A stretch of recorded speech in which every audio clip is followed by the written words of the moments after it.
Kapin 1 milyon ka mga Davaoenyo ang naserbisyuhan sa City Health Office Butika ng Bayan.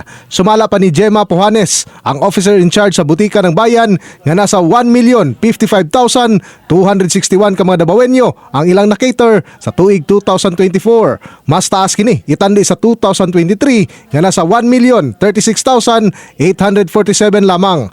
Ang maong ihap nga na-cater sa 12 ka mga butika ng bayan nga ana sa syudad sa kasamtangan. Karong tuiga, plano sa City Government of Davao nga dugangan ang butika ng bayan sa syudad. Ang remaining wala pa na PNP is the Baguio District, District C, Mini Forest, Talomo Central sa GSIS, Talomo North sa ISIR, Talomo South sa Puan o sa Tugbo. Samtang luyo sa plano nga pagdugang og butika ng bayan sa syudad, aminado usab ang mga opisyal nga adunay kakulangon sa pharmacy sa butika ng bayan sa kasamtangan. Well, kinahanglan pa na mo unog kay para makompleto ang ato ang 18 ka district health centers. Pipila sa mga available nga tambal sa butika ng bayan mao ang cardiovascular medicines, ingon man ang losartan ug amlodipine, cough medicine, antibiotics ug vitamin B complex.